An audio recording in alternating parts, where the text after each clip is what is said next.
सच live news, हर कदम सच के साथ।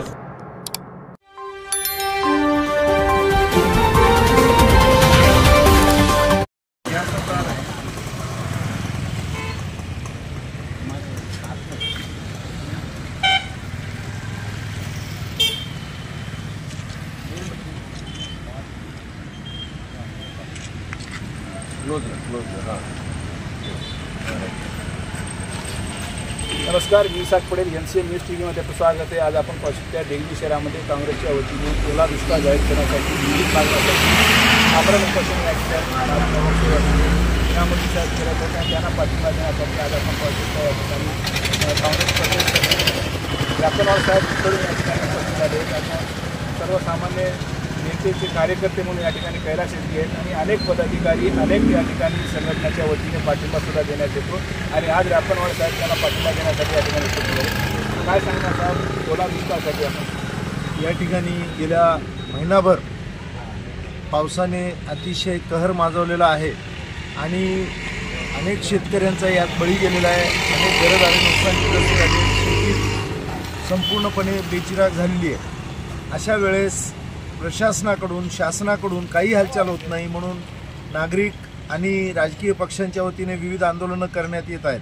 त्यात सर्वात प्रथम इथे देगलूर काँग्रेसने या ठिकाणी आक्रोश मोर्चा काढून कालपासून माजी नगरसेवक आमचे माननीय मीरा मोहिउद्दीन साहेब हे आमरण उपोषण चालू केलेले आहे। मी आज दुपारी कार्यकर्त्यांकडून कळलं की ते आमरण उपोषण चालू आहे, वर्तमानपत्रामध्ये वाचलं, त्यानंतर प्रदेशाध्यक्षांना फोन करून कळवलं आणि प्रदेशाध्यक्षांनी आदेश दिला माननीय हर्षवर्धन दादा सपकाळ यांनी की तुम्ही तात्काळ जाऊन देगलूरच्या आमरण उपोषणाला भेट द्या आणि मला तिथला अहवाल कळवा।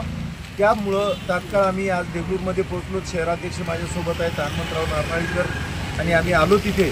आज पाहिलं तर प्रशासनाकडून कसली दखल नाही, निगरगट शासन आहे। एखादा शेतकरी, उजनीचा शेतकरी या ठिकाणी विचारला की तुम्ही आकडा कधी जाहीर करता, कधी तुम्ही आर्थिक मदत देता शेतकऱ्यांना, लवकरात लवकर तुमची मदत पोहोचली पाहिजे, तर शेतकरी म्हणतात राजकारण करू नको।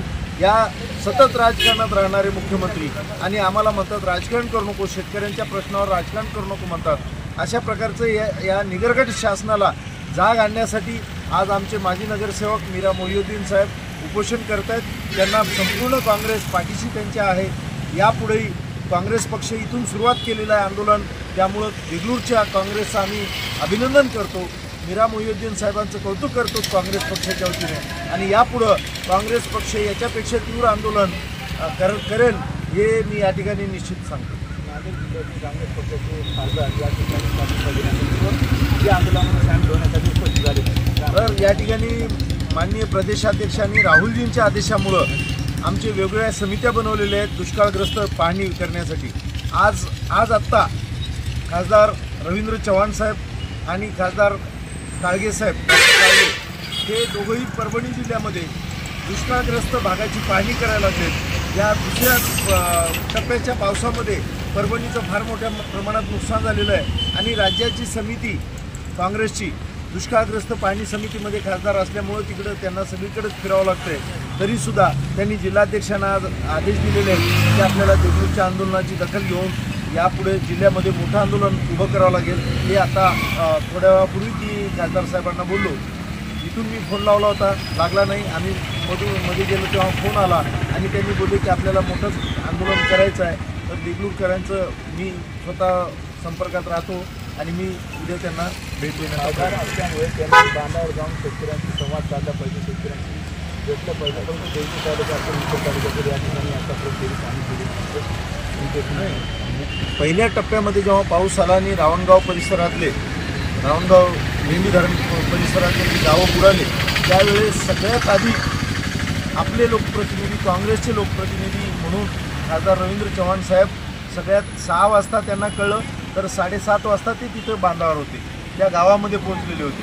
एवढं सक्षम आणि कृतीशील खासदार आहेत, त्यामुळे ते इकडेही लक्ष देतील आणि इकडेही येतील। राज्यातील शेतकऱ्यांना ओला दुष्काळाची सर्व मदती मिळण्यास सुरुवात झाली असं देवेंद्र फडणवीस साहेब मुख्यमंत्री।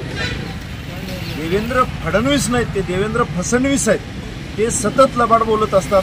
या लबाडाचं जेवण जेवल्याशिवाय खरं नाही, जी अशी म्हण आहे तीच खरी आहे। कारण देवेंद्र फडणवीसांनी आतापर्यंत असंच फसवत आलेले आहेत आणि यापुढे त्यांना ओला दुष्काळ जाहीर करायला काय प्रॉब्लेम आहे? बिहारच्या त्या अगोदर कधी ओला दुष्काळ जाहीर झालेला नाही, तर आता कसं करता येईल? असं एवढा पाऊस यापूर्वी पडलेला नाही, तर ओला दुष्काळ असताना कशाची पाहणी करता येईल? सगळी पिकं बेचिराख झालेली आहेत तरी सुद्धा ओला दुष्काळ होत नाही. ओला दुष्काळ केला तर फार मोठ्या प्रमाणामध्ये निधी खर्च होईल आणि मग बिहारच्या महिलांना, बिहारमध्ये निवडणूक आहे, तिकडं पैसा पुरणार नाही, म्हणून इथं ओला दुष्काळ जाहीर होत नाही. यांना निवडणूक महत्त्वाची आहे, यांना संकट शेतकरी हे अतिशय क्षुल्लक समजतात. दिवाळीच्या अगोदर शेतकऱ्यांना मदत मिळेल असं दिवाळीच्या अगोदर दिवाळी किती दिवस राहिलेली आहे? आता ऑक्टोबर महिना सुरू झालेला आहे, 20-22 तारखेला दिवाळी येते. मग आधी येणार म्हणजे कधी येणार? महिनाभर झाला पाऊस पडायला सुरुवात झालेला आहे, महिनाभरात वाटोळं झालेलं आहे, तरी अजून त्यांचं निधी मिळालेलं नाही. तर यांचं काय खरं आहे? दिल्याशिवाय काहीच खरं नाही. आपण प्रशासनावर आरोप करत आहोत. प्रशासन या ठिकाणी 100% पंचनामे करण्याचा प्रयत्न करून हेक्टरी 8,500 रुपये सुद्धा शेतकऱ्यांच्या खात्यात टाकण्याचा सुरू आहे. पंचनामे जर गावामध्ये एखादं घर पडलं असेल, एखादं शेत नुकसान झालं असेल तर पंचनामा ठीक आहे. संपूर्ण देश इथं, संपूर्ण महाराष्ट्र प्रदेश पाण्याखाली आहे, पंचनामा कशाची करणार? तुम्ही शेतात जाऊ शकत नाही, पंचनामा होत नाही, मग सगळं सुकल्यानंतर पंचनामा करणार का?